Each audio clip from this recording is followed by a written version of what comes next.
Saudaraku seiman melanjutkan pada buku kita 40 hadis pilihan pembentuk karakter muslimah. Dan kita sudah menyelesaikan hadis ketiga pada pertemuan kita yang lalu dan insya Allah kita akan masuk sekarang ke hadis yang keempat atau pembentukan karakter yang keempat. Dan setelah saya mempertimbangkan ada 3 pilihan judul tadinya ya. Judul yang pertama yang sudah Anda lihat di flyer yaitu jujur dengan keadaan. Kemudian juga ada judul yang lain tapi saya tidak prioritaskan itu yaitu berpoligami yang sehat. Kemudian juga ada judul yang lain yaitu ya, tidak berbohong atau tidak berdusta. Tapi insya Allah saya sudah rekomendasikan yang ada di flyer yaitu jujur dalam atau dengan apa adanya dengan keadaan atau jujur dengan keadaan. Baik teman-teman sekalian, kita akan bacakan hadisnya dan mohon maaf saya sempat telat sekitar 15 menit kurang lebih. Insya Allah nanti akan kita tambahkan waktunya. Karena ada 1 dan 2 hal tadi yang saya harus kerjakan dan selesaikan. Saya akan bacakan dari Asma radhiyallahu anha. Anna imra'atan qalat ya Rasulullah inna li dharratan fahal alayya junahun in tashabba'tu min zawji ghayra alladhi yu'tini. فقال رسول الله صلى الله عليه وسلم المتشبع بما لم يعطى كلابس ثوبي زور. Ya. Dan ini hadis sahih diriwayatkan oleh imam yang 5 kecuali At-Tirmidzi. Itu hadis diriwayatkan oleh Imam Bukhari, Imam Muslim. Ya. Bukhari meriwayatkan di jilid 9 halaman 317, Muslim di jilid 3 halaman 1681. Dan hadits ini seperti biasa teman-teman sekalian kita coba dulu mengorek mutiaranya insya Allah. Kemudian kita coba membaca syarah yang disampaikan. Atau sebaliknya maaf saya sampaikan dulu syarah yang disampaikan oleh penulis. Penjelasan kemudian baru kita insya Allah biidznillah ta'ala akan menjelaskan tambahan-tambahan informasi. Baik teman-teman sekalian. Penjelasan yang dijelaskan dari hadis ini oleh Al-Khattabi dalam Ma'alim As-Sunan. Beliau berkata pada juz 4 halaman 135. Perkataan wanita dalam hadis inna li dharrah. Maaf saya baca terjemahan dulu ya. Bahwa perempuan berkata, wahai Rasulullah sungguhnya saya mempunyai madu atau istri kedua suami saya. Apakah berdosa jika saya berpura-pura kenyang dari harta suami yang tidak dia berikan kepadaku? Jadi dia menyampaikan kepada madunya, istri suami yang lain, apa yang tidak diberikan hanya untuk mengangkat nama dia di depan istri yang lain. Maka beliau sallallahu alaihi wasallam bersabda, orang-orang yang berpura-pura kenyang dengan sesuatu yang tidak diberikan kepadanya, bagikan orang yang memakai 2 pakaian palsu. Hadis ini diriwayatkan oleh Imam 5 kecuali Tirmidzi, Bukhari, Muslim, Abu Daud, Ibnu Majah, An-Nasa'i ya. Karena dikenal ada 6 buku hadis ya. Tentu ada buku hadis ada 9 buku hadis. Tapi yang dikatakan kalau dikatakan diriwayatkan oleh Imam 5 kecuali Tirmidzi, maka berarti masuk tadi yang sudah kita sebutkan ya. Tapi yang jelas diriwayatkan oleh Bukhari jilid 9 halaman 317 dan Muslim jilid 3 halaman 1681. Penjelasan dari hadis ini ditulis oleh penulis dulu saya akan bacakan. Al-Khattabi dalam Ma'alim As-Sunan berkata pada juz 4 halaman 135 perkataan wanita dalam hadis inna li dharrah, saya mempunyai madu. Bangsa Arab menyebut istri seseorang dengan istilah jarah, tetangga wanita, dan memanggil 2 orang yang dimadu dengan istilah jarataini atau 2 tetangga wanita karena kedekatan keduanya seperti 2 tetangga yang kedua rumahnya saling berdekatan. Di antara itu atau di antara ini ada perkataan al-asha kepada istrinya, wahai istriku, menjauhlah dariku karena engkau sekarang telah diceraikan atau tertalak. Dan serupa dengan perkataan tadi adalah perkataan atau ucapan Umru'ul Qais. Duhai istriku, kita adalah 2 orang asing di sini.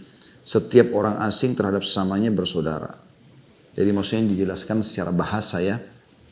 Kenapa orang ini mengatakan saya mempunyai madu. Bisa dikatakan madu karena seharusnya memang orang kalau berpoligami sehat, maka istri sama istri saling sayang seperti saudari.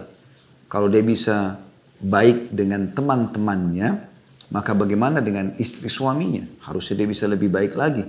karena satu suami, bahkan anak-anak mereka bersaudara, bahkan mereka satu sumber nafkah, gitu kan. Bahkan tidak jarang mereka makan bersama-sama, jalan bersama-sama dan seterusnya, sebagaimana tidak asing dalam kehidupan orang yang berpoligami sehat tentunya. Perkataan Rasulullah SAW kata, masih lanjutan perkataan Khattabi, bagaikan orang yang memakai dua pakaian palsu ditafsirkan dengan dua pengertian. Yang pertama, bahwa dua pakaian di sini seakan-akan menyindir perilaku dan arah pandangannya. Terkadang orang Arab memakai kata thawb atau pakaian untuk menerangkan dengan kiasan atau sindiran, bahasa Arabnya kinaya ya, terhadap keadaan pemakainya, perilaku serta arah pandangannya. Seperti perkataan seorang penyair, wa inni bihamdillahi la thawba ghadirin labistu wala min ribatin ataqanna. Ya. Maaf, ataqanna. Ya, saya ulangi lagi. Labistu saya ulangi dari awal, wa inni bihamdillahi la thawba ghadirin labistu wala min ribatin ataqanna'u. Sesungguhnya aku dengan memuji Allah tidak ada pakaian dusta yang kupakai dan tidak ada keraguan yang menutupi wajahku. Makna hadis ini adalah orang yang berpura-pura kenyang dengan sesuatu yang tidak diberikan kepadanya adalah seperti kedudukan pembohong yang mengatakan sesuatu yang tidak terjadi. Ini makna yang pertama dari potongan sabda Nabi SAW, orang yang menyampaikan apa yang tidak diberikan kepadanya, ya, itu sama dengan menggunakan dua lapis pakaian kedustaan. Ya. Yang kedua adalah penjelasan maknanya, kisah yang diceritakan dari si fulan bahwa ada seorang laki-laki di salah satu kampung yang memiliki karakter dan kecerdasan. Setiap diminta untuk bersumpah palsu maka dia melakukannya. Dan sumpah atau persaksiannya tidak pernah ditolak karena kecerdasannya serta bagusnya dua pakaiannya.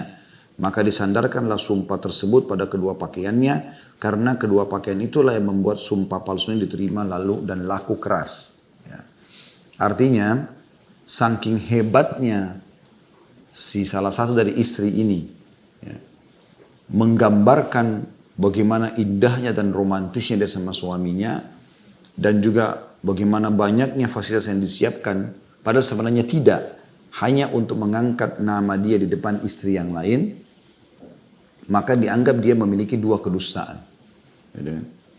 Jadi dia mendustakan keadaannya sendiri, tidak benar, dan juga arah pandangannya. Artinya salah dia dalam hanya untuk mengangkat martabatnya di depan istrinya, lalu kemudian dia berdusta.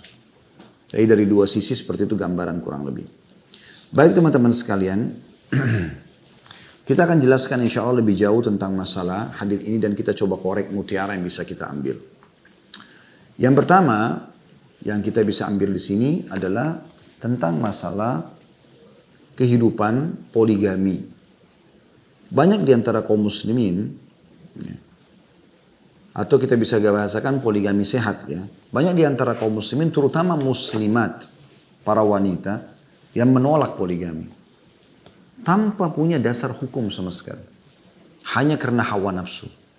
Dia tidak berharap ada wanita lain yang bersama dengan dia sehingga terjadilah penolakan. Tanpa melihat apakah itu syariat Allah atau bukan. Padahal Allah subhanahu wa ta'ala lebih tahu kenapa mensyariatkan sebuah hukum pada hambanya. Ya. Di sini teman-teman sekalian kita akan coba ya, mendalami lebih dalam lagi maksud saya tentang masalah poligami itu sendiri ya, supaya kita punya gambaran teman-teman sekalian. Allah subhanahu wa ta'ala mensyariatkan poligami ini dalam Al-Quran. Ya. Sangat jelas sekali dalam surah An-Nisa ya, yang sangat masyhur ya, ayat itu. Fankihu ma taba lakum minan nisa'i mathna wa thulatha wa ruba'. Fa in khiftum alla ta'dilu fawahidatan aw ma malakat aymanukum dzalika adna alla ta'ulu. Ini teman-teman bisa lihat dalam surah An-Nisa surah nomor 4 ayat 3. Yang artinya nikahilah dari para wanita 2, 3, dan 4. Dan kalau kalian takut tidak bisa adil, maka cukupkan satu atau dari para budak-budak kalian. Itu ya, agar kalian lebih dekat tidak berbuat aniaya. Di sini teman-teman sekalian, ayat ini harus difahami dengan ilmu. Tidak boleh seseorang menahami dengan hawa nafsu. Saran dan pendapat para ulama tentang masalah poligami adalah bagian daripada syariat Allah Subhanahu wa taala. Maka pada saat kita belum bisa mengamalkannya, bukan berarti kita harus menolaknya. Contoh misal, orang belum bisa mengerjakan ibadah haji atau jihad karena mungkin berat bagi dia. Bukan berarti dia harus menolak, mengatakan tidak ada haji atau tidak ada jihad. Tapi bagaimana caranya dia belajar dan berdoa kepada Allah Azza wa Jalla agar dia bisa dibukakan pintu untuk bisa melaksanakan itu. Salah satu hal yang bijak adalah bagaimana seorang muslim minimal dengan niatnya ingin mengerjakan semua syariat Allah Subhanahu wa taala semampu dia sebelum dia meninggal agar dia mendapatkan pahala di semua lini syariat yang dia bisa mampu lakukan. Sampai anjuran para ulama kalau terdapat dua jenis doa dalam sholat misalnya. Contoh di doa ruku, doa sujud, ada beberapa. Doa iftitah, ya. Ada pilihan, ada banyak pilihan. Yang disampaikan oleh baginda Nabi SAW. Nah di sini teman-teman sekalian dianjurkan agar seseorang itu memvariasikan, menghafal semua dan mengamalkannya. Minimal kalau misalnya dia fokus dari 5-6 doa misalnya. Ada satu yang dia selalu ulangi, misalnya doa ruku, Subhana Rabbil Azim, itu selalu yang dia ulangi. Tapi tidak ada, jangan diharamkan dirinya untuk bisa mendapat pahala di subuhun, kudusun, Rabbul Malaikati war Ruh. Jangan diharamkan dirinya dari Subhanallah, Subhanadil Jabarut wal Malakut wal Kibriyai wal Azamah. Jangan diharamkan dirinya dari Subhanakallahumma bihamdika Allahumma gfirli. Jangan diharamkan dirinya dari Allahumma laka raka'tu wa bika amantu wa laka aslamtu. Raka'a sam'i wa basari wa lahmi wa dami wa idami. Umastaqalla bihi qadami. Ini doa-doa yang lain tetap dia usahakan dia amalkan walaupun sekali seumur hidupnya agar di buku amalnya ada catatan pahala dari syariat yang Allah syariatkan. Toh dia bisa mampu melakukannya. Maka banyak orang mengambil potongan akhir ayat ini tanpa mendahulukan potongan awal ayat. Potongan awal ayat apa? Allah mengatakan nikahilah wanita 2, 3, dan 4. Kalau kalian takut tidak adil, barulah 1. Tapi mereka mengatakan, tidak mungkin ada orang yang bisa adil. Terbukti, Allah Subhanahu wa ta'ala menyebutkan dalam surah An-Nisa, ya, ayat 129 yang bunyinya, وَلَنْ تَسْتَطِيُوا أَنْ تَعْدِلُوا بَيْنَ النِّسَاءِ وَلَوْ حَرَصْتُمْ فَلَا تَمِيلُوا كُلَّ الْمَيْلِ فَتَذَرُوهَا كَالْمُعَلَّقَةِ. Dan kamu sekali-kali tidak bisa berlaku adil. Ya. Dan kalau anda lihat terjemahan dan juga buku tafsir, pasti ada dalam kurung terjemahan, yakni dalam masalah perkara batin. Di antara istri-istrimu, walaupun kau sangat ingin berbuat demikian. Oleh karena itu, jangan kau lebih cenderung berlebihan kepada salah satunya dan yang lainnya kau biarkan mu'allaka. Mu'allaka ini artinya tergantung, tidak digauli, tidak didatangin, tidak dilihat, tidak dipenuhi nafkahnya, seperti itu. Nah, kita harus melihat dengan sportif potongan awal ayat tentang masalah 2, 3, dan 4. Mungkin di antara ibu-ibu yang Masya Allah dia berumah tangga dengan satu dia saja, suaminya tidak berpoligami. Kan ada di antara laki-laki, walaupun mungkin ibu suruh dia tidak akan melakukannya. Tapi ada di antara laki-laki dia melakukannya. Ada juga di antara perempuan yang mungkin dia menjadi istri kedua, istri ketiga, istri keempat. Dan itu bukan aib bagi dia. Kalau anda menolak secara pribadi, maksudnya secara kejiwaan anda belum bisa, anda pribadi. Jangan pernah membawa-bawa ini sehingga anda menjadi muncul seakan-akan jadi pahlawan kesiangan untuk menolak syariat Allah yang sudah turun dari 1400 tahun yang lalu. Maka saya mengajak dari kesempatan ini setiap muslimah agar anda terbentuk karakter muslim yang benar, jangan tolak syariat Allah Subhanahu wa ta'ala ini. Walaupun anda belum melakukannya, atau anda tidak melakukannya, atau suami anda tidak melakukannya. Karena ada di antara saudari-saudari anda yang melakukannya. Apakah anda menyalahkan mereka yang sudah menjadi istri kedua, istri ketiga, istri keempat? Saya menemukan di Timur Tengah, beberapa tokoh-tokoh masyarakat yang bijak, yang berakal, dia bahkan tidak mau melepaskan anaknya kecuali pada laki-laki yang sudah dewasa, yang sudah mapan pikirannya, yang sudah mapan ekonominya, mapan agamanya. Dan ini tidak terjadi pada anak-anak yang 20 tahun, 25 tahun. Tapi pada orang-orang laki-laki yang sudah 40 tahun, 45 tahun. Dan itu terjadi dengan poligami. Kenapa banyak di antara muslimin yang mau melepaskan anaknya kepada orang yang sudah beristri? Jadi kan istri kedua, istri ketiga, istri kedua. Kenapa? Pasti ada alasan kan? Tidak mungkin mereka tidak berpikiran seperti Anda. Mungkin Anda punya kekhawatiran, oh nanti anak saya dizalimi. Tapi kenapa mereka mau melangkah? Karena mereka punya pemikiran. Saya pribadi melihat laki-laki sebenarnya, dan saya rasakan sendiri, subhanallah. Beda sekali pola pikir kami, laki-laki. Mungkin juga pengalaman-pengalaman hidup, mungkin juga pendapatan, mungkin juga ilmu. Di saat kita masih di bawah 30 tahun, fase ya 20 sampai 30 tahun, beda antara 30 sampai 40 tahun, beda kalau sudah atas 40 tahun. Jauh beda sekali perbedaannya. Kemapanan pikiran, ya, kedewasaan, mapannya agama, mapanan ibadah, mapannya ekonomi, itu beda sekali. Dan kita ingin melepaskan anak perempuan kita kepada laki-laki yang berakal. Yang bisa membawa anak kita pada saat kita lepaskan dari rumah menjadi orang yang berakal. Artinya begini teman-teman sekalian, yang ini saya sampaikan adalah jangan sampai kita mengambil potongan akhir ayat ini lalu mengatakan, tuh kan Allah mengatakan kalau tidak bisa adil maka berarti ya tidak usah nikah poligami. Tidak bisa adil apa dulu di sini?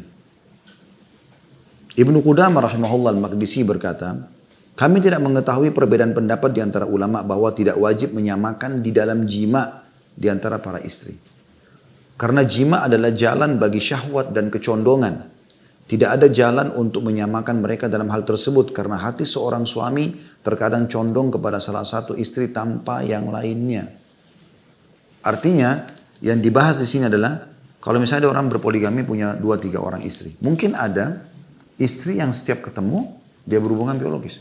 Ada mungkin dia istri pada saat ketemu tidak terjadi biologis, tapi mungkin interaksi yang lain, makan sama-sama, ngobrol, mungkin karena berhalangan, atau mungkin faktor umur, karena faktor umur yang sudah berumur, atau mungkin ada penyakit misalnya. Maka ini nggak masuk dalam kesalahan dan tidak dibahas dalam masalah keadilan di sini. Adil itu ada batasannya, nanti kan kita titik beratkan insya Allah. Kita baca dulu Syekh Islam Ibnu Taimiyah rahimahullah berkata, beliau mengatakan wajib atas suami berlaku adil di antara dua istri dengan kesepakatan muslimin. Dan dalam sunan 4, maksudnya sunan Abi Dawud, Tirmidzi, Ibnu Majah, An-Nasai, diriwayatkan Abu Hurairah lalu berkata bahwasanya Nabi SAW bersabda, man kanat lahum ra'atani famala ila ihdahuma ja'a yaumil qiyamati wa shiqquhu ma'il. Siapa yang Allah karunia 2 orang istri kemudian dia cenderung kepada salah satu dari keduanya, yakni tidak adil, maka dia akan datang pada hari kiamat sedangkan lambungnya miring. Dengan demikian kata beliau, seorang suami wajib berlaku adil dalam pembagian. Jika dia bermalam pada satu istrinya semalam, atau 2 malam, atau 3 malam, maka dia juga bermalam pada istri yang lain seukuran dengan itu. Dia tidak boleh melebihkan satu dari yang keduanya dalam pembagian. Namun jika lebih mencintai salah satunya dan lebih banyak berjima dengannya, maka tidak ada dosa baginya. Dan tentang inilah turun firman Allah subhanahu wa ta'ala, وَلَنْ تَسْتَطِيعُ أَنْ تَعْدِلُوا بَيْنَ النِّسَاءِ وَلَوْ حَرَصْتُمْ. Tadi An-Nisa 129. Dan kalian tidak akan pernah bisa berlaku adil, maksudnya kecenderungan hati, cinta, ya, dan biologis, gitu. Walaupun kalian coba menjaga itu. Sehingga kalau kita membahas di sini sekarang, apa yang dimaksud dengan keadilan tersebut? Adil kata para ulama adalah dalam pembagian nafkah dan pakaian. Maka yang demikian itu merupakan sunnah atau ajaran Nabi SAW dan kita diharuskan meneladani Nabi SAW. Demikian juga Rasulullah SAW, beliau juga berlaku adil di antara istri-istri beliau dalam hal nafkah, sebagaimana berlaku adil dalam pembagiannya. Ya. Ini semua masih dinukil oleh Ibnu Taimiyah rahimahullah. Ya. Dan beliau menjelaskan itu panjang lebar teman-teman sekalian. Itu dalam majmu' fatwa beliau di jilid 32 halaman 269 dan 270. Ya. Jadi sangat panjang lebar dijelaskan oleh Ibnu Taimiyah tentang masalah hal tersebut. Sehingga tidak difahami salah. Jadi misalnya istri pertama, istri kedua, anggap seseorang berpoligami 4 misalnya. Maka pada saat dia menjalankan poligami tersebut, dia memberikan nafkah istri misalnya 5 juta rupiah untuk dia. Maka dia pun memberikan istri kedua 5 juta, istri ketiga 5 juta, istri keempat 5 juta. Sama semuanya, walaupun baru menikah. Perbedaannya nanti adalah jumlah anak. Kalau misalnya jumlah anak pertama 3, istri yang kedua anaknya 1. Di sini beda, setiap anak dia tentukan lagi nafkahnya. Misal 2 juta rupiah per anak. Maka istri pertama mendapatkan 5 juta untuk kebutuhan dia, misal. Dan 2 juta per anak berarti kali 3 berarti 6 juta. Maka si istri pertama diberikan 11 juta rupiah misalnya. Istri kedua 5 juta buat dia, sama dengan istri yang lainnya. Anak 2 juta, maka dia akan terima 7 juta. Misal istri ketiga belum sama 4 belum punya anak, berarti cuma terima 5 juta saja. Nah ini yang dia punya kewajiban dalam hal tersebut. Ya. Kemudian juga tentang masalah malam, yang ideal adalah bagaimana seseorang melakukan, ya, dia membagi malam tersebut. Misal setiap istri 1 malam, mau istri baru atau istri lama gitu kan. Perbedaannya hanya pada saat awal menikah. Kalau awal menikah, ya, kalau gadis maka diberikan waktu sepekan ya bersama dia, kemudian baru dibagi malam. Kalau dia janda maka 3 hari. Itu yang Nabi SAW praktikin gitu kan. Cuma memang yang perlu digarisbawahi di sini ada pengecualian kalau terjadi kesepakatan. Misal contoh, ada di antara istri yang memberikan atau menghibahkan malamnya kepada istri yang lain. Maka itu hukumnya boleh saja. Misal contoh, pernah ada istri Nabi SAW yang bernama Sofia, sedikit punya masalah dengan Nabi SAW. Kemudian dia tahu Nabi SAW ini lebih cinta kepada Aisyah. Dan Nabi SAW mengungkapkan itu pada saat ditanya oleh Amr bin As, ya Rasulullah, siapa orang yang paling Allah cintai? Beliau mengatakan Aisyah. Walaupun ada istri yang lain. Ya, ini yang dimaksud. Tidak bisa adil dalam cinta karena tentu beda muamalahnya. Istri yang lebih santun, lebih ramah, lebih baik pelayanannya tentu akan lebih dicintai oleh suaminya. Sebagaimana itu normal terjadi pada anak-anak. Istri yang durhaka, yang membangkang, yang sombong mungkin tidak akan dilihat oleh suaminya. Kecuali hanya sekedar formalitas saja. Kan gitu. Maka pernah Sofia punya masalah dengan Nabi SAW. Kemudian dia datang kepada Aisyah mengatakan, ya Aisyah, kalau kau bisa membuat Nabi SAW ridho padaku, aku akan hibahkan malamku untukmu. Maka Aisyah mengatakan, baik saya lakukan. Tiba-tiba Nabi SAW masuk, datang ke rumah Aisyah di siang hari, lalu Aisyah mendekat dengan Nabi SAW. Biasa istri mendekat akan terjadi interaksi, cumbuan, biologis dan seterusnya. Maka Nabi SAW mengatakan, hai Aisyah, menjauhlah karena ini bukan malammu. Maksudnya malamnya Sofia, tapi Nabi SAW lagi ada masalah dengan Sofia gitu kan. Maka Aisyah mengatakan, ya Rasulullah itu karunia Allah, Allah karuniakan kepada siapa yang dia inginkan. Jadi Nabi SAW sudah paham ternyata malam ini akan diberikan kepada Aisyah. Aisyah lalu melobi Nabi SAW supaya memaafkan Sofyan sampai Nabi SAW memaafkan. Tandanya malam itu Nabi nginap dengan Aisyah. Padahal malamnya Sofia. Ini kasus. Kasus yang lain juga kalau ada akad, misal contoh. Seorang laki-laki bekerja di Jakarta. Sementara keluarganya atau istrinya ada di Bandung. Ini contoh kasus ya. Istrinya sama anak-anaknya tinggal di Bandung dan sulit untuk pindah ke Jakarta. Lalu kemudian dia menikah dengan istri yang kedua di Jakarta. Sekarang keadaannya adalah dia harus membagi waktu. Dia biasanya pulang ke rumah di Bandung di hari libur, Jumat, Sabtu, Ahad misalnya. Akhir kerja hari Jumat, dia berangkat siang hari, lepas satu sore hari, nanti hari Ahad atau hari Senin pagi dia balik ke Jakarta. Di sini kalau kita hitung, 3 hari berarti di Bandung, sisanya dari 7 hari itu berarti ada 4 hari. 4 hari dipakai di Jakarta. Ini kalau terjadi kesepakatan antara semua pihak, maka nggak ada masalah. Walaupun yang satu lebih banyak harinya. Atau contoh, ada seseorang menikah tapi beda negara lagi. Istri yang lain ada beda negara. Satu di Saudi, misalnya satu di Indonesia. Dia bekerja di Saudi. Di Indonesia dia pulang setahun 2 tahun sekali. Tinggal 3 bulan. Atau per 6 bulan sekali dia balik. Contoh-contoh kasus seperti itulah. Nah di sini kalau ada kesepakatan di antara mereka nggak ada masalah. Walaupun ada hari yang lebih dari untuk yang lainnya. Atau misalnya kasus yang lain terjadi kesepakatan di antara suami dengan para istrinya. Karena yang ini lebih banyak anaknya, maka saya akan memberikan malam lebih banyak, anak-anak di sana lebih membutuhkan saya misalnya. Kalau kemudian istri lain mengatakan, baik, tidak ada masalah. Tinggal diatur bagaimana pengaturan waktunya. Lalu terjadilah kesepakatan. Tidak ada masalah. Tapi ini semua transparansi. Ya.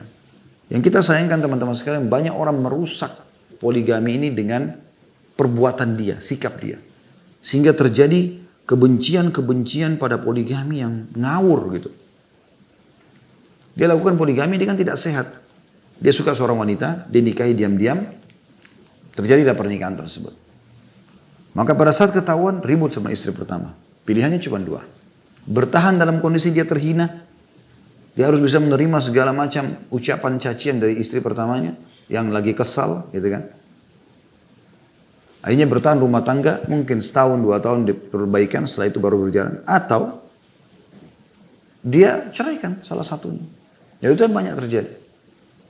Makanya sering kali kalau ada yang bertanya kepada saya dari antar ikhwah, bagaimana poligami yang sehat? Ustaz, kan poligami itu boleh tanpa izin istri. Saya mau menikah saja. Maka saya sempat bahasakan gitu. Ini sudah umum di pengajian di YouTube juga, insya Allah sudah ada saya sampaikan. Karena ini syariat Allah SWT harus dijelaskan apa adanya. Sekali lagi saya ingatkan, karena ada di antara muslim yang tidak melakukan, tapi ada di antara muslim yang melakukan.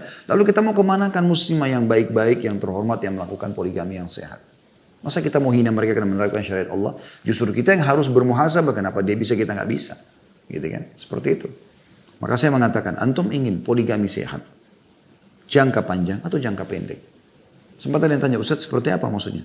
Kalau jangka pendek sederhana.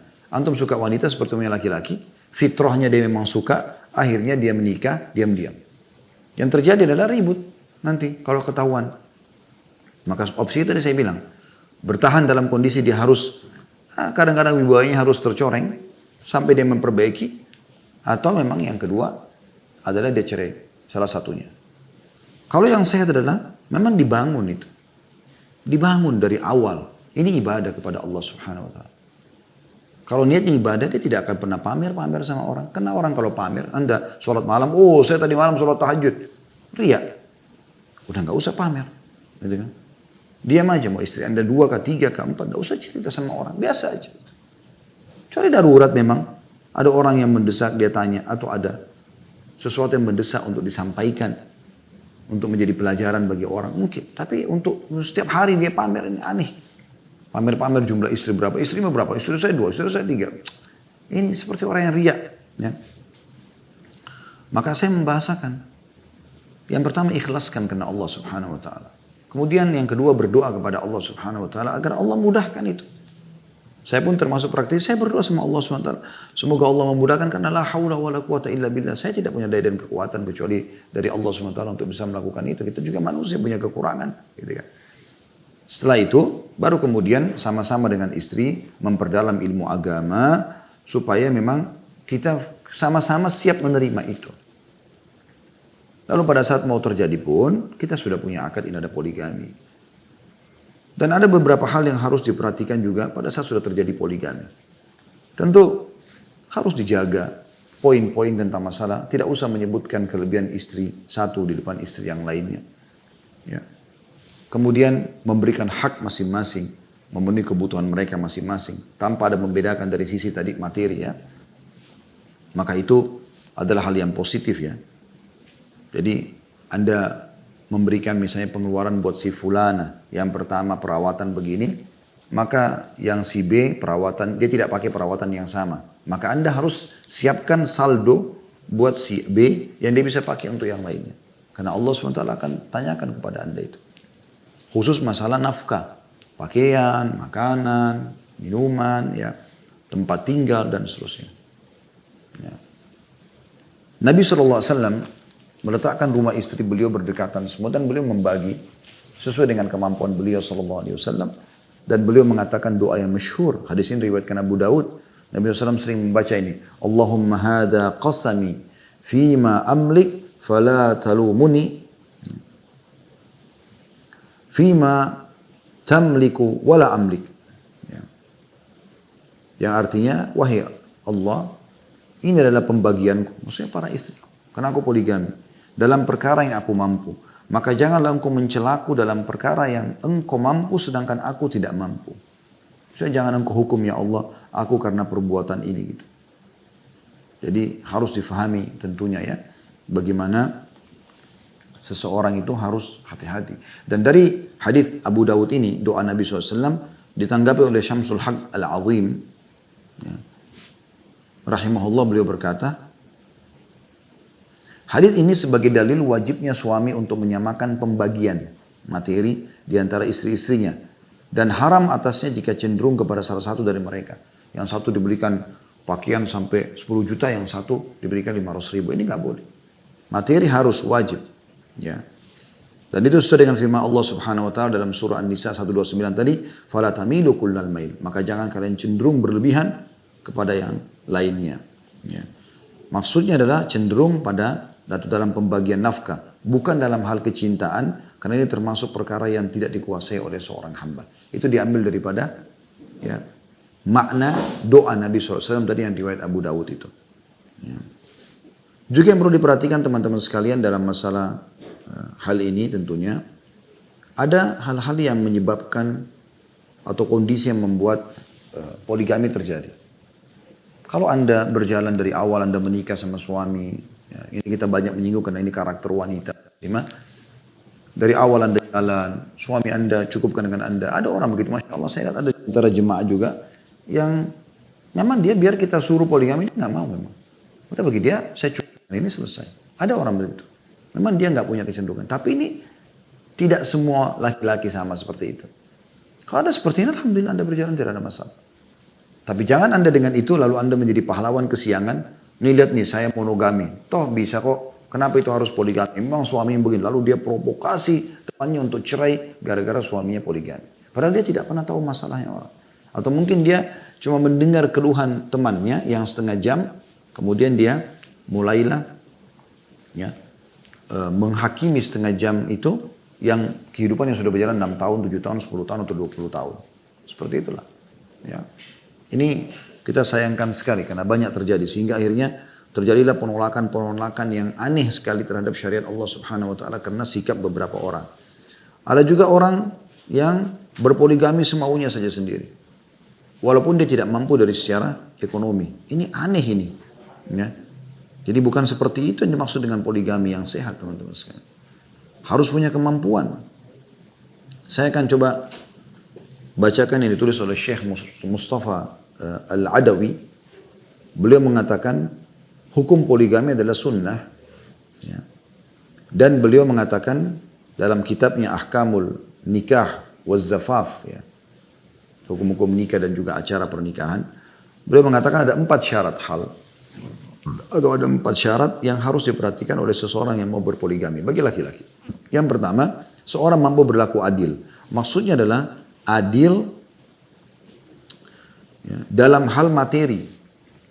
Maka ini perlu ditegaskan seperti misalnya tentang masalah nafkah, makanan, pakaian, ya, tempat tinggal, semampu dia. Dan dia harus berusaha untuk adil. Kemudian yang kedua, tentu beliau mengatakan kalau tidak bisa maka sebaiknya jangan. Karena banyak juga orang yang mau berpoligami tapi tidak mampu secara finansial. Sehingga dia, misalnya dia cuma punya pendapatan 2 juta atau 5 juta rupiah. Itu sudah habis dengan istri pertama. Sekarang dia mau nikah poligami. Bagaimana dia memberikan nafkah istri keduanya? Nah, itu harus ada keadilan. Berarti dia harus juga memberikan 5 juta ke sini. Ada pengecualian kalau misalnya istri keduanya orang mampu dan mengatakan, saya nggak usah diberikan nafkah. Dia sendiri yang melepaskan haknya. Itu berbeda. Tapi itu kan kasuistik ya. Kita bicara secara umum hukum syar'i. Yang kedua, aman dari lalai beribadah kepada Allah, kata beliau. Jadi seseorang yang melakukan poligami harusnya ia bertambah ketakwaannya kepada Allah. Karena dia bertambah fasilitas dari Allah SWT. Dan rajin beribadah. Namun ketika ia melaksanakan syariat tersebut, tapi malah lalai beribadah, maka poligami menjadi fitnah baginya. Misal dia menikah sama perempuan yang tidak benar. Ya. Perempuan dari klub malam atau yang sejenisnya, kemudian dia jadikan sebagai istri dengan alasan poligami. Ini merusak poligami. Poligami yang benar adalah menikah sama mukminah, muslimah. Ya. Bahkan kalau perlu istri yang selanjutnya ini bisa lebih baik daripada istri yang sebelumnya dari sisi akhlak, dari sisi agama. Ya, yang bisa membantu istri-istri yang lain untuk bisa belajar misalnya. Dan ia bukanlah yang pantas untuk melakukan poligami, kata beliau. Karena Allah subhanahu wa ta'ala mengatakan, hai orang beriman, sesungguhnya di antara istri-istrimu dan anakmu ada yang menjadi musuh bagimu. Dan berhati-hatilah kamu terhadap mereka. Kenapa? Karena nikahnya salah orang. Ya. Yang ketiga, mampu menjaga para istri. Kata beliau, sudah menjadi kewajiban bagi suami untuk menjaga istrinya sehingga istrinya terjaga agama dan kehormatannya. Ketika seseorang berpoligami, otomatis perempuan yang ia jaga tidak hanya satu, namun lebih dari satu. Ia harus dapat menjaga para istrinya agar tidak terjerumus dalam keburukan dan kerusakan. Misalnya, seseorang yang memiliki 3 orang istri, namun ia hanya mampu memenuhi kebutuhan biologis untuk 2 orang istrinya saja. Sehingga ia menelantarkan istri yang lain, dan hal ini adalah sebuah kezaliman terhadap hak istri. Dampak yang parah terjadi, istrinya akan mencari kepuasan dengan selain suaminya. Ya. Yang keempat, kata beliau, mampu memberikan nafkah lahir. Ya, ini nafkah tadi yang sudah kita sebutkan sebenarnya tentang masalah nafkah lahir, artinya uang tadi ya, kebutuhan tadi uang itu perlu diberikan. Ya. Dan ini dikutip tentunya saya kutip dari sebuah artikel ya, dari muslim.org.id.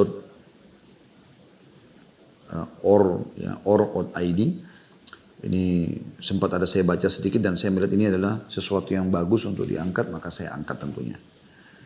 Itu dari sisi si laki-laki ya. Sekarang si perempuannya. Ya. Dan ini yang jadi inti bahasan kita.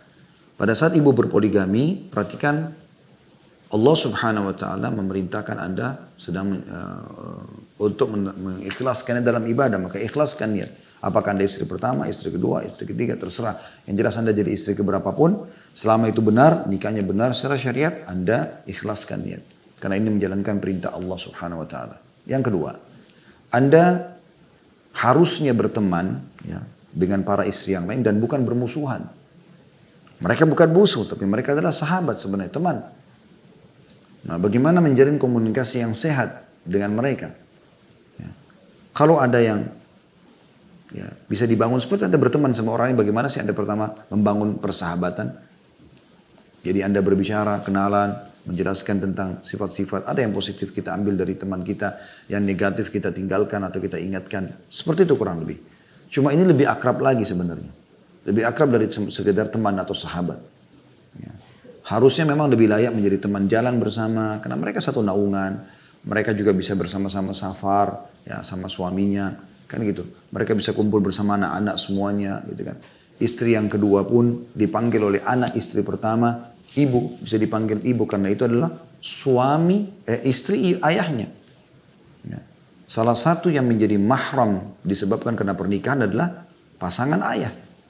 Oleh anak laki-lakinya dari istri yang lain ya. Jadi anak istri pertama misalnya ada laki-laki, bujang berumur 25 tahun misalnya. Si ayah menikah lagi sama wanita umur 25 tahun. Seumur sebaya dengan anak istri pertama. Namun karena dia menjadi istri ayahnya, maka ini seperti ibunya. Mahram. Walaupun sudah diceraikan oleh ayahnya, tidak boleh si anak istri pertama menikahi mantan istri keduanya ayah. Itu hukum syar'i. Maka harusnya mereka paham ini ada keterkaitan hukum di situ. Jadi bukan sembarangan gitu. Ya. Kemudian yang ketiga, jangan lahirkan permusuhan, dan ini yang menjadi singgung dalam hadis ini. Karena wanita ini langsung membahasakan, ya Rasulullah, saya punya madu, istri suami saya yang lain. Kalau saya ceritakan kepada dia apa yang saya tidak diberikan oleh suami, boleh kan? Misalnya, oh ini saya baru diberikan cincin, padahal sebenarnya tidak. Ini saya baru diberikan baju, padahal sebenarnya tidak. Ini saya kemarin dikasih duit sekian ditransfer, padahal sebenarnya tidak. Ini nggak boleh. Dianggap berdusta, dosa. Jadi nggak boleh ada ini.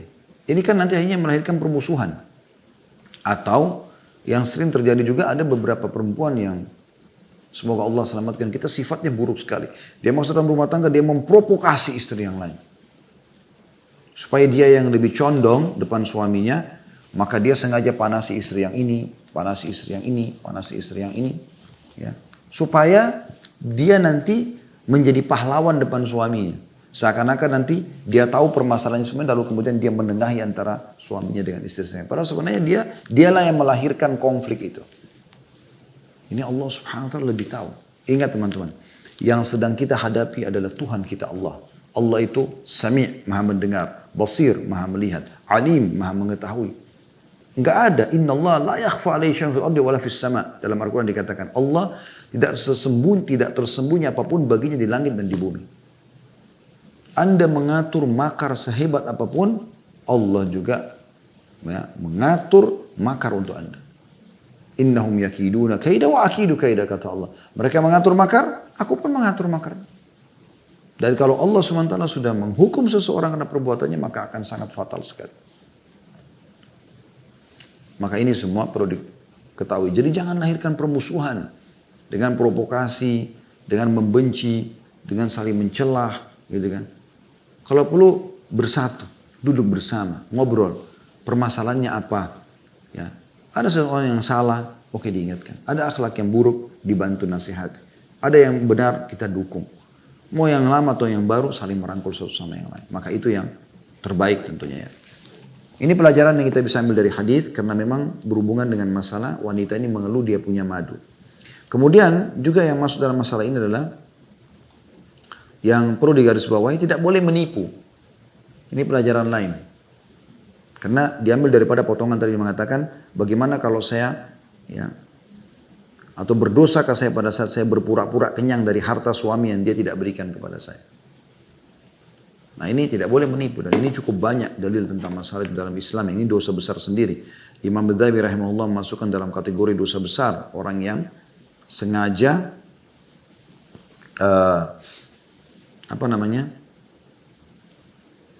menipu orang lain, dan itu banyak sekali dalilnya teman-teman sekalian.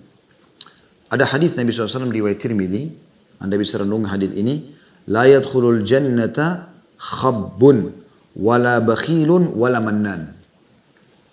Tidak akan masuk surga, kata Nabi SAW, orang yang suka menipu, orang yang pelit, dan orang yang mengungkit pemberian. Subhanallah, ini tiga hal seperti satu paket ya biasanya. Kalau orang suka menipu, biasanya dia pelit. Biasanya juga dia suka mengungkit pemberian. Itu sifatnya, tiga hal buruk bersamaan. Nabi SAW satukan di sini, mengatakan tidak akan masuk surga orang yang seperti ini. Tapi saksi bahasan kita masalah menipu. Dia menipu madunya tadi kalau dalam poligami, seakan-akan dia diberikan padahal tidak diberikan. Makanya Nabi SAW mengatakan dia seperti menggunakan dua pakaian kebohongan. Baik dia bohong dengan keadaannya, bohong juga dengan pemikiran dia. Tadi sudah kita jelaskan ya dalam syarah. Dan ini penting sekali teman-teman sekalian untuk diperhatikan. Oleh karena itu kita harus jujur dengan keadaan kita apa adanya. Apa adanya, gitu kan. Ini banyak orang subhanallah ingin tampil lebih di depan orang. Padahal hanya sekedar mengejar urusan duniawi. Misal dia orang miskin, terlepas dari bahasan poligami. Misal contoh yang lain, dia orang miskin tapi dia paksakan diri. Pakai baju bermerek, sepatu bermerek. Selalu penampilannya seperti orang yang luar biasa. Dia tidak jujur dengan keadaannya. Ini merepotkan dirinya sendiri teman-teman sekalian. Karena dia selalu ketakutan kalau ada orang yang tahu ternyata dia tinggal di sebuah gubuk, ternyata itu sepatu temannya yang dia pinjam, ternyata itu adalah mobil temannya. Berapa banyak laki-laki contoh yang lain mau melamar seorang wanita. Sebenarnya dia orang miskin, tapi dia tidak mau tampil apa adanya. Dia pinjam mobilnya temannya yang mewah, kemudian itu yang dipakai datang untuk melamar. Pakailah mobil Mercy, pakailah mobil BMW, padahal sebenarnya mobil pinjaman. Apa yang mau dibanggakan dengan itu? Kan gitu. Begitu juga dengan banyak wanita, ya. Dia pada saat dilamar menunjukkan sesuatu yang baik semuanya, padahal sebenarnya banyak hal yang buruk yang dia sembunyikan. Semua harus hati-hati teman-teman sekalian. Makanya dalam bahasa Arab dikatakan fi sarahatin rah. Di terus terangan itu, keadaan apa ada yang jujur dengan keadaannya, itu ada ketenangan jiwa. Saya begini, ya udah bisa terima alhamdulillah, gitu kan. Kalau enggak ya enggak. Kalau ada hal yang buruk bantu saya. Untuk saya bisa perbaiki. Kalau ada hal yang benar, dukung saya. Kan selesai. Sederhana seperti itu. Nabi SAW juga ya, mengingatkan contoh misalnya dalam masalah penipuan ini ya. Selain daripada hadis yang kita bahas tadi. Dan hadis sebelumnya dalam buku kita tentang masalah Nabi SAW mengancam mendapatkan 2 dosa berbohong sekaligus kalau perempuan menceritakan pada madunya apa yang tidak diberikan oleh suaminya. Begitu juga dengan saya dalam masalah jual beli. Nabi SAW pernah didatangi oleh seorang laki-laki yang mengatakan, ya Rasulullah, ya sesungguhnya dia pernah ditipu. Yukhda fil buyu, dia ditipu dalam transaksi. Itu diceritakan oleh Abdullah bin Umar radhiyallahu anhu. Maka Nabi SAW berkata pada laki-laki tersebut, faqal idza bay'ata faqul la khilaba. Kalau kau transaksi jual beli dan kau khawatir, maka bahasakan dari awal. Tidak ada tipu muslihat ya. Tidak ada tipu menipu nih. Jujur semuanya. Dan kebahagiaan apa lagi teman-teman sekalian yang kita dapatkan kalau tetangga bantal kita, pasangan kita lalu kita tipu dia. Kalau dia saja berarti orang lain kita bisa tipu semuanya. Wa na'udzubillah. Maka harus hati-hati dengan masalah. Ini juga pelajaran penting yang kita bisa ambil daripada hadis kita ini teman-teman sekalian. Semoga Allah SWT menjaga kita dari semuanya. Sekali lagi ini bahasan berhubungan dengan masalah karakter wanita muslimah. Bagaimana jujur apa adanya. Tidak usah dia terlalu berlebihan. Dia tampil apa adanya. Dan subhanallah orang yang tampil apa adanya itu jujur dengan keadaannya. Dia akan lebih pelong hidup. Ya udah dia pakai motor, dia pakai motor. Saya berapa kali bolak-balik datang ke pengajian, Masya Allah orang-orang yang mampu semuanya pakai mobil mewah. Saya santai aja datang pakai motor. Nggak ada saya rasa, saya bisa juga harus pakai mobil mewah. Pak Ustadz pakai motor ya? Iya Alhamdulillah. Saya berapa kali motor saya karena pengajian jauh, mobil lagi kebetulan ada di rumah satu dipakai oleh keluarga. Maka saya pun dengan tidak ada sesuatu yang saya merasa malu, depan jemaah dijemput pakai motor yang saya sewa. Anda sudah tahu, saya tidak usah sebutkan lembaga atau instansinya. Kita tinggal pakai, sewa selesai. Tidak ada sesuatu yang aib dalam masalah itu. Jadi kita juga akan plong karena kita jalan apa adanya gitu ya. Tidak usah paksakan diri. Karena kita dituduh atau kita akan mendapatkan dosa seperti menggunakan 2 baju kedustaan. Allahu a'lam.